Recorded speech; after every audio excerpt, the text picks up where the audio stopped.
I want you to understand something before we dive into this content. Saving money will not make you wealthy, but on your journey to becoming wealthy, you will at some point have to save money. I'm going to cover some very important questions around savings and savings rates in this video. I'm going to cover why it's so hard to find really good rates, especially at your standard banks. I'm going to cover where you need to go to look for them or how you can establish better savings rates with your bank. I'm going to be covering the various account types that you can save your money in. So I'm going to dive into savings accounts, high yield savings accounts, CDs, and more in this live stream. I'm going to be covering some important factors on how to go about saving your money and how to structure your savings plan. I'm also going to be covering exactly the few reasons, the only few reasons you need to be saving money at all in the first place, because there's a huge misconception around the concept of saving money and its relationship to building wealth. So this live stream is going to be very comprehensive. Hopefully you pay close attention, take notes, drop comments if you have questions or you have feedback. So to give some context on the information I'm about to provide you, I manage a book of business as a retail banker between $20 and $30 million on the consumer side of my portfolio or the clientele that I'm managing. So what that basically means is there's about several hundred individuals or households per year that have savings and deposit relationships and investment relationships of somewhere collectively around $20 to $30 million that I'm navigating. That is not including me as a business banker managing the business relationships that I have, which is way higher than that. My point is that I am helping individuals and households find the best savings rates, not only at the institution that I work at, but at times outside of that institution at other financial institutions in order to help them build their savings up and grow their savings and make it as productive as possible until it goes where it needs to go. So I'm helping hundreds of individuals and families do this every single year. And I've been doing this collectively for over 10 years plus. So I have a really good knack for this, a good professional understanding. I personally am on this journey with my own finances, and I'm helping literally hundreds of people per year do the same thing. So the first thing is, why is it so hard to find really good savings rates, especially at the institutions you're likely already banking at? Something you need to understand about our economic system, all right? Saving is not encouraged. You will notice that there's not any huge medals or rewards or tax breaks for saving money. You will not see the natural or normal economic incentives to save money like you will see to spend or borrow money. That's very important for you to understand. If you stop and pay attention, there's no tax breaks. There's no, major economic incentives. There's no, there's not a lot out there. Now, there's bank account bonuses and things of that nature, but you'll notice that those are short term. Why don't they continue to give you a bunch of money to save your money? In your mind, you may be thinking, well, the more money a bank holds, the more that should allow them to lend and do the different things that they need to do, right? It's not quite like that. And that's something important for you to understand, because that should hopefully give context immediately as to why it's not as common and easy to find good savings rates, especially at the more common mainstream financial institutions. It's not encouraged because our economic system is based on spending and borrowing, not saving. You will never hear a savings-based economy. I don't know if you ever pay attention to that, but the entire economic system is based on spending and borrowing. So that brings me to the few reasons that you ever need to save money, to be abundantly clear. And I'm not talking about investing. This is another thing I'm going to cover in this live stream. There's a huge misconception of a deep intertwine between investing and saving. It's like, oh, I'm saving for retirement. No, you're investing for retirement. Now, I understand we use semantics and context. So we just use words that just kind of make common sense as we speak. That's just the American way to talk. But at the end of the day, it is important for you to understand you're not saving for retirement. You are not going to take your money and your life savings and stick it in a savings account and hope that it's grown into this big nest egg by the time you retire. You're investing for retirement. There's a difference. So there's only a few reasons for you to ever save money. All right. Number one is going to be emergencies. You want enough cash for immediate emergency circumstances. The possibility of something going wrong in the short term that can disturb your cash flow or your finances in a significant way. You want enough cash to be able to catch an immediate expense.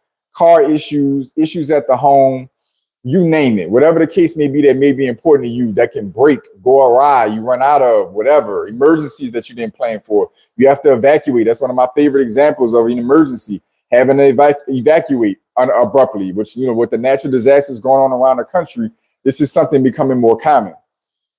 Emergencies is number one. The second reason that you ever need to save is to build relationships with banks and lenders. That is, the banks and lenders love for you to have a healthy reserve for the number three reason why you're going to save money that I'm going to get to in a second.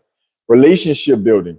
Having good enough, reasonable, proportional enough savings is a good look for your relationship building with your bank or lender. You know what I mean? So what I'm basically saying is, if your goal at some point in time is to own a home, is to buy rental real estate, invest in real estate, if it's to fund a business one day and grow and start and launch and fund a business, then you're going to need to establish really good relationships with good quality banks that can provide those tools and resources to you along the way of your journey. One of the ways to get the attention of your bank and to get them, you know, treating you well and providing the best terms and services and features and products is to build up or bring over really good savings. So relationship building is number two.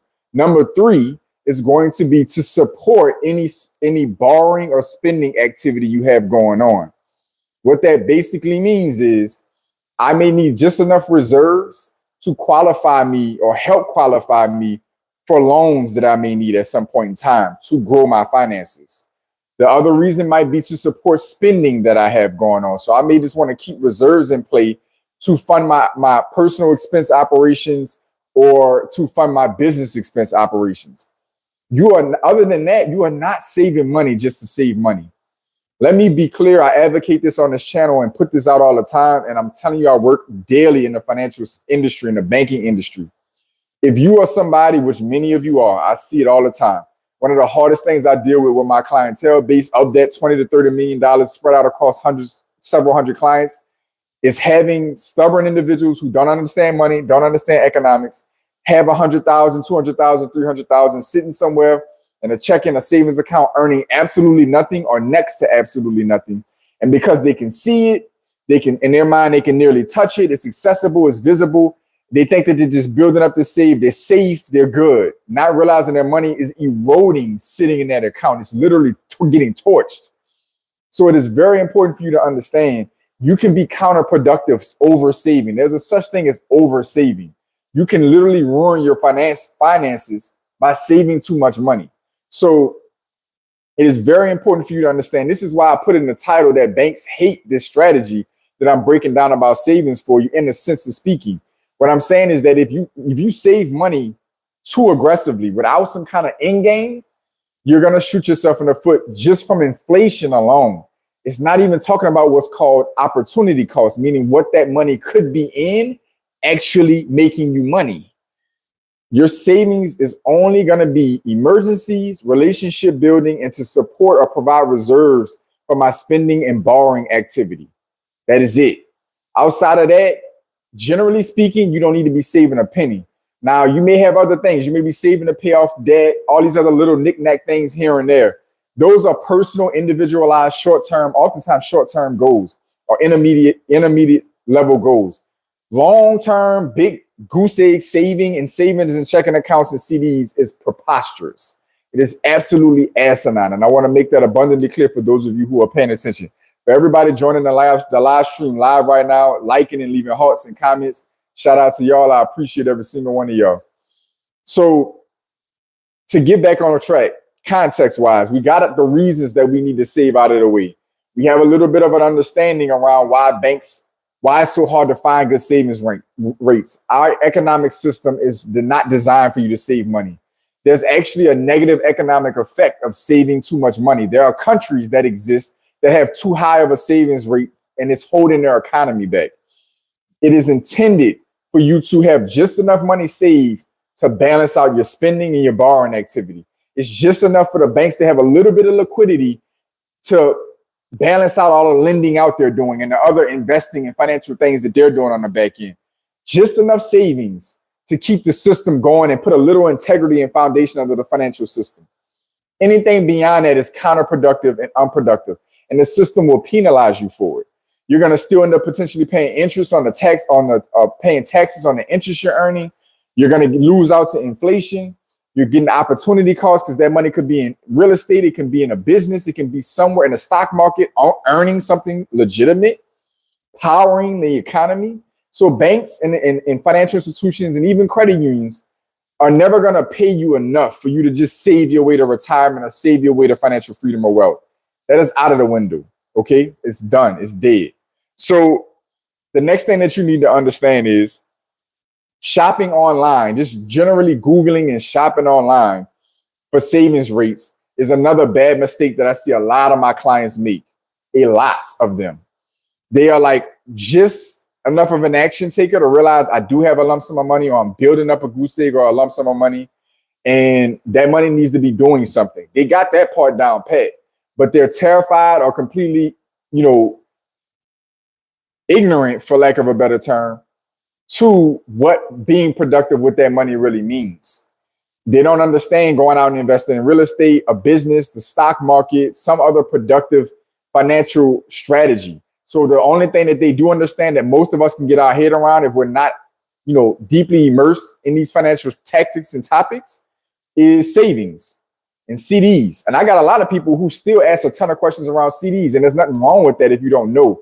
But what I'm saying is there's layers and levels to this. CDs is definitely the 101s and ABCs of finances.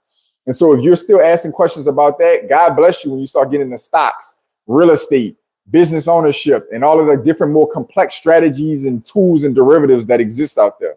So many people make the mistake of just Googling the best, financial institution with savings rates. I can read you off a really quick list right now.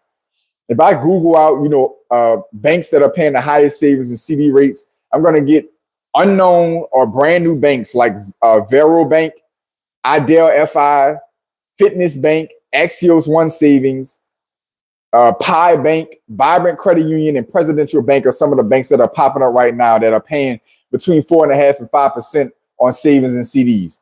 Why is this a problem? As I alluded to before I read this off, I don't know about y'all, but I've maybe heard about 2, maybe 3 pushing it out of the 7 or 8 banks I just named. They're nobodies, they're unknowns, or they're brand new. This is a problem because this means these institutions, for one, could potentially be risky. They could be a business venture opportunity or an opportunity for some other banking institution to gobble up market share and put some entity out there to bring in an underbanked or underserved market share of the market, individuals like yourself, into that, that portfolio. So to make that sound and make that out in plain English, what that means is these are likely not going to be either credible, long-standing financial institutions, or they're brand new and you don't know how long they're going to last, or they may be older and established, but they're not going to have the product, services, or accessibility you need to use them for anything else. That is unproductive. The extra 0.25%, 0.5%, 1% interest rate from the other bank opportunities I'm going to break down for you in a minute, that those other banks that actually have other products, services, and greater accessibility, it's not worth it. For you to have $10,000 and this bank over here is going to pay you 5%, sounds all juicy and sexy on that $10,000, you're going to turn around and maybe get 4, 3.5, 4, 4.25 at the other institutions where you can actually put that money to work and make it do something for you while it's being saved and earning a little bit of interest. You're talking about a couple $100s a year. And you're not thinking about or aware of the opportunity cost of putting it at another bank that's going to have way more banking services and lending opportunities and functions that you can actually deploy into the rest of your financial strategy and journey. You don't want to lock your money up, the only savings you have, at banks that can only provide decent interest rates on the savings. They don't have any branches. They don't, the branches aren't accessible. Their online websites suck, or they're only online. And you got to chat if you need them for something, or you're trying to do something else. They don't offer any other really useful products that you can really put to use, et cetera, et cetera, et cetera. It's not worth it for you to get an extra $150 a year on your money. It's not worth it. So Googling and just taking going to bankrate.com and just, Nerd Wallet and just finding the highest paying banks at that given time, by the way, because these are promotional based situations. You'll find these being promoted because there's incentive between those companies, and those savings rates and opportunities might even be temporary. It might not even be that long. So that's not how you want to go about it. That having been said, we talked about the 3 ways you need, the only purposes you need to be saving. Let's move the conversation over to the different types of accounts that you can save in. And then we're going to round out into talking about how to make the most out of this at your own banks, or banks that are accessible or sensible to you. So we're going to move over to the account types that you can save in and give you some context. Because a lot of you are like, well, do I save in a savings, a high yield savings, a CD, a money market? Where do I put it? We're going to talk about that right now.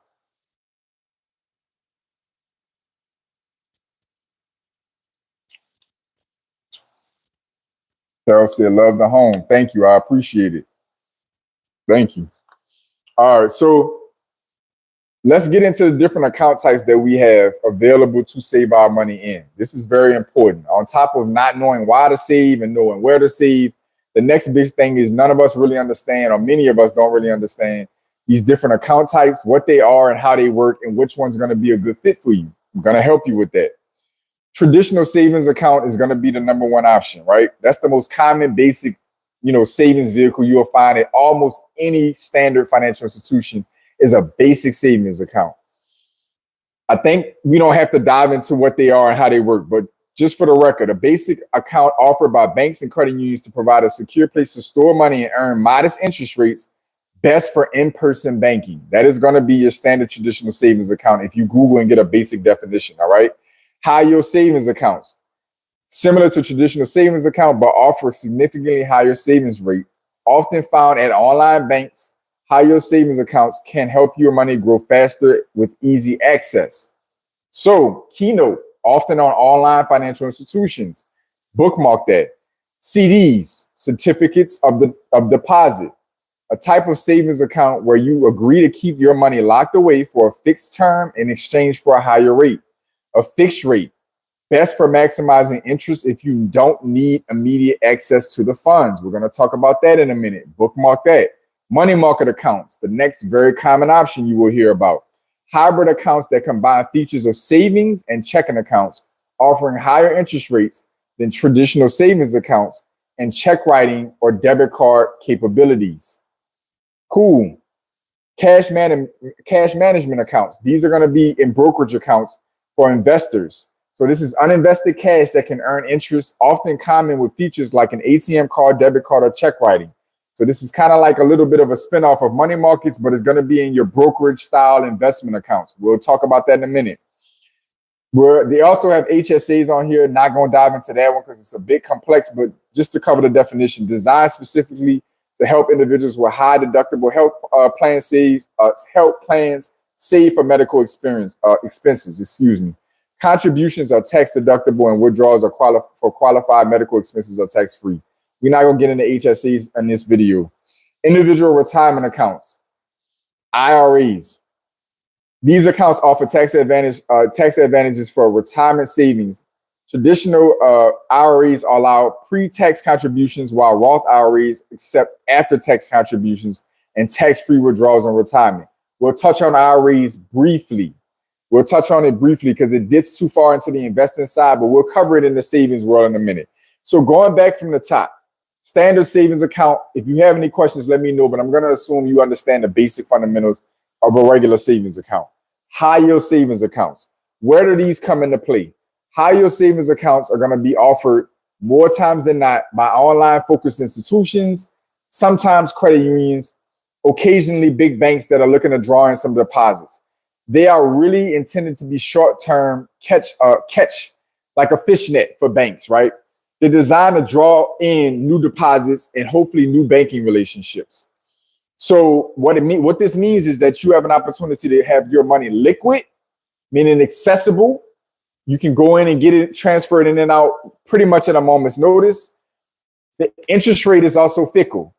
High yield savings accounts are often going to be variable interest rates that can change at any day at any time based on the market of the interest rate market. Okay. So high yield savings accounts are designed appealing for short-term savings options. What is considered short term? Probably anything between 0 to 3 to 6 months or so. Anything outside 3 to 6 months, we need to be looking at other options most likely. One of those next options is going to be certificates of deposits, CDs. CDs are almost the opposite of high yield savings accounts, with the end goal being the same of helping your money grow faster. Certificates of deposits are basically mini contracts with the financial institution you're at, so that you're going to guarantee to keep that money in for a fixed amount of time. Minimum usually is around 3 months, but there's some occasions where it's less, and it can go out to 3 to 5 years. What this basically is a guarantee to the bank the money is going to stay, which allows the bank the confidence to move their money around and do what they decide to do with it, and they'll give you a fixed higher rate on your money. So the rates are going to be very similar to high yield savings account rates, right? They're going to be really attractive, very similar. But the CD is going to lock that in for you for that 3 months, 6 months, 9, 10, 12, 2 years, whatever you decide to do. Most of the time, the most attractive CD rates will be a year or less. You will notice 12 months or less are going to be the more common windows of time where CDs are really attractive, paying the best rates, okay? So the CD is going to make sense if you have the money earmarked for something, but you know that you're not going to need it, or you're highly likely not going to need it for a long period of time. And they also can be attractive when we're in an interest rate environment like right now, where it's any time rates can drop. The Federal Reserve met this today at the time of this live stream, July 30, they held rates. But as they meet 8 different times a year, they can change rates at any one of those meetings. When they do, high yield savings accounts will be the first of other types of accounts where rates will get fluctuated immediately, up or down. So if interest rates go up in the marketplace, high yield savings accounts may start to pay better, and it could be relatively quickly. If interest rates are going down in the marketplace, then they will get slashed. You will get an email or a notification really quickly within days of the changes that your rates are lower. So this is why CDs and high yield savings accounts are really on the other end of the spectrum. CDs can be attractive in that environment because if I lock in a 4% rate now and the Federal Reserve tomorrow cuts rates, I'm still going to get my 4% for my window of time that I guaranteed and agreed with the bank. Doesn't matter if the Fed cuts the rates to 0, I'm still going to get my 4% because that's the agreement between myself and the financial institution. That's where CDs can be attractive, okay? They are also going to be smart for money that is between 0 and maybe 6 to 12 months, right? Cool up to a year on CDs if they're paying well. You don't have plans for a little while. That's for about a year or so. Almost no savings outside of emergency savings is any good beyond about a year, okay? That, again, I said that at the beginning of this live stream. You cannot oversave. You cannot just save blindly, all right? Money market accounts. These are going to be reasonable. They're going to pay reasonable depending on, where those money market accounts are. You will find these in brokerage accounts. You'll find them at regular banks. You'll find them at credit unions. They're going to be in deposit accounts, and sometimes they're going to be in investment platforms. They're still ultimately going to function like deposit accounts in either account, either way. They're going to, as described, they're going to give you decent savings rates, but they may allow you the ability to access and spend the money. So money markets are going to be a hybrid between a checking account and a high yield savings account, generally speaking. Okay, hopefully that makes sense. Cash management accounts. These are going to be brokerage accounts designed for investors to store their uninvested cash and earn interest. So they're going to be accounts that are places where your money's parked inside of a brokerage account, which is going to be an account that is designed for you to generally invest in the markets, stock market, primary or secondary stock market, trading, all of that, different bonds, all of that kind of stuff. But there are cash accounts available in there as well, without you having to completely pull it out of the brokerage. So that's important. Those types of accounts will have reasonable interest rates. Sometimes they'll give you spending capacity as well. But generally speaking, they're going to be designed if you're in the stock market and you have some excess cash. So you may not, that may or may not be applicable for you. IRAs. This is also going to be a little convoluted and can be confusing. You will find IRAs at online institutions. You'll find them at credit unions. You'll find them at regular banks. IRAs can be structured within deposit accounts, meaning that you may find IRAs that have like IRA CDs are a thing. They're hybrided together or merged together. IRAs are going to be the same accounts you find in brokerage accounts that allow you to invest. At the end of the day, what the difference with IRAs is they're designed for retirement, whether they're merged on the deposit side or brought into the investment side. They're still going to have that retirement age restriction and access point to them and tax implications to them. So it's important for you to understand, if you're dealing with IRAs, you need to be very careful and sit down with whatever banker or financial professional or do your own due diligence and really thoroughly understand what you're doing, because you could lock your money up and not realize it and end up with a lot of penalties and fees and early withdrawal penalties, etc., tax consequences, because you didn't know, there was this IRA CD at Navy Federal and it was paying XYZ.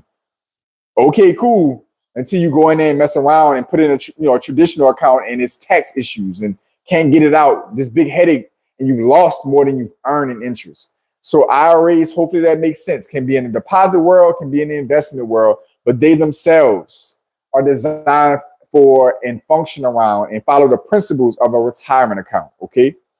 So if you have any additional questions about these various account types, comment down below now on the live stream. You're catching the replay, comment in the comment section still. I stay active. Thank y'all for the likes and the hearts in the comment section. I appreciate y'all. Make sure y'all like the video. Continue to leave likes, hearts, comments, support the video, support the content. If you're catching the replay, drop your comments down below. I do respond in the comment section well after the video has been released. So if you still have questions, you got this far into the live stream, drop your comments down below. All right, cool. Now let's get into the strategy of how to make this make sense for your full financial plan. This is where it gets important. How do we make this make sense for our full financial plan when we're dealing with saving? We don't want to just Google a random bank and throw our money over there and there's nothing else that bank can offer us. So what do we want to do?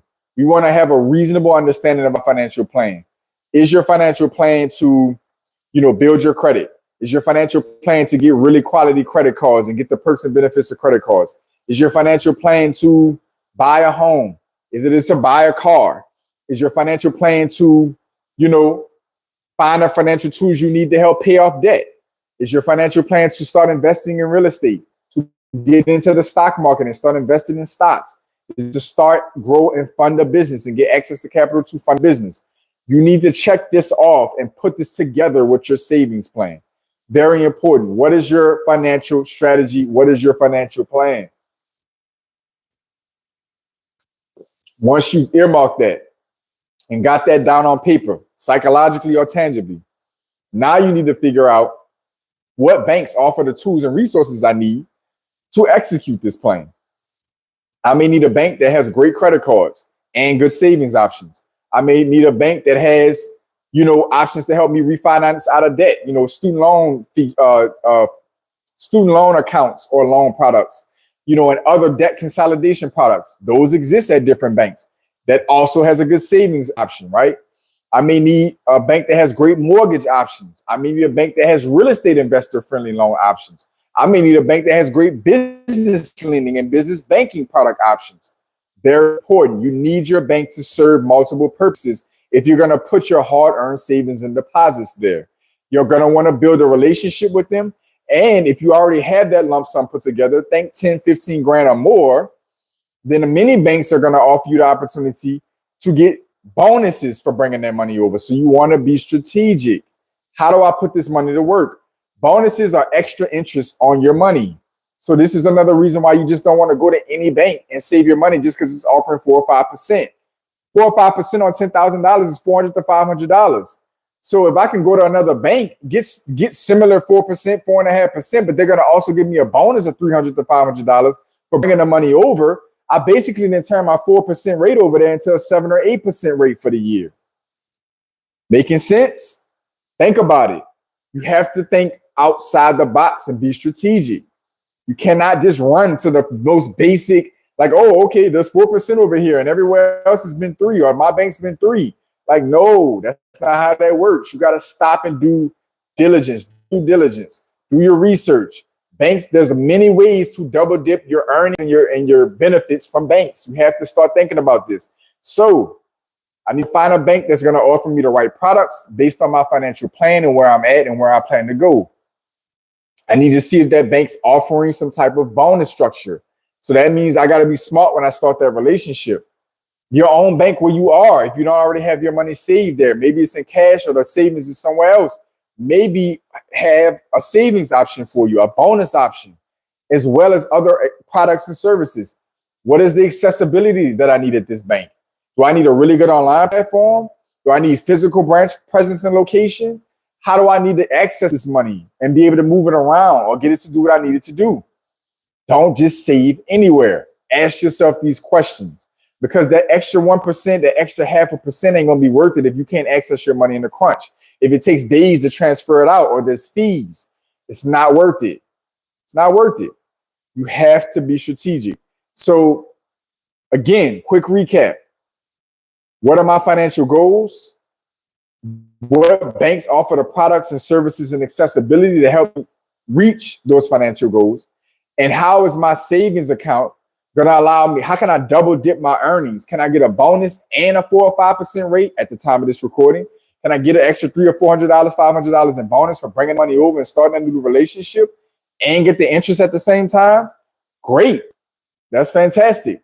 In some cases, you might even be able to play the game where, these bonuses are like 90-day window bonuses. So they want you to put the money in, hold it for 90 days, maybe 6 months tops. You can turn around and move it to another bank that you want to build a relationship and do that for 90 days, 6 months. Now, again, you've taken 4% on your money if you would have kept it in the same place. And now you're earning 300 over here, 300 over here, plus 4% while the money was there, plus 4% while the money was there. You've turned, again, the same $10,000 as an example into $600 in bonuses and the $400 a year in interest that you were going to earn. Now you done earned $1,000 on $10,000. For those of you in the back that aren't the great at the math, that's 10% on your money, just because you went outside of the box and put a little extra effort in and did a little extra due diligence. 2 banking relationships you might have moved it over to. One of my other content creators with it and support the Credit Cousin. That's some of the content he loves to talk about. And there's several other content creators on YouTube that talk about the same thing. Your bank account churning, bank account bonus flipping, where you go and bank to bank. If you have the capital and you have the time, and collecting the interest and collecting those bonuses and building those relationships. Once that money is set in that bank for a period of time and you've been solid for 90 days to 6 months, banks will start to offer a lot to you. They'll start to offer you pre-approval offers on credit cards. They'll offer you other loan opportunities. They may offer you checking account perks and benefits, upgrades on your checking account, opportunities to maybe even earn interest on your checking account money, etc. Save money on fees, ATM fees, check cashing fees, etc. You name it. When you build up your savings and strategically place it into these financial institutions, you can double and triple the money you could have earned on it, and you're going to open yourself up to more features and benefits and resources from that bank. So this is why Googling a random best paying bank doesn't work very well, because you're not going to check all these other boxes off that I'm teaching you right now. You're not going to build that relationship. Those other banks, those products and services. And again, the interest is only a quarter, half a point beyond what you have. So it's not worth it. So you want to match up your financial goals with your savings goals and let your savings goals support your financial journey. It's not separate. You're not going to be like, oh, I just need to save this money over here, but I'm diligently working towards getting my access to buying my first home, and I need to get a mortgage. And I'm going to go over here with no money in the bank over here because they have mortgage products that I'm interested in. I got $10,000, $20,000, $30,000 sitting over here at said bank that offers no mortgage products. And I'm going over here to this bank to borrow money, but I have no liquidity, no proof of reserves. So now you're making the underwriting process more arduous. You haven't built a better relationship with that bank and you could have, etc. You're missing out. Meanwhile, over here, they're paying you better interest, but they can't offer you the big financial move you're trying to make, which is buying a home. You have to merge these financial goals. And if you do it properly, you can flip your money, get great interest rates, bank account bonuses, better checking account options, better features and benefits, less fees, and access to better borrowing opportunities as your finances grow. Refinance debt that you may have, student loan debt, other private debt, credit card debt. You might take that savings money, bring it over to a bank, start a solid relationship, because you did that, that might offer you a pre-qualification or a pre-approval opportunity with that bank on a 0% credit card, and you've been paying 21% interest or 25% interest over at said bank that you've got a $3,000 or $5,000 balance on that you're paying hundreds of dollars a year on and throwing away.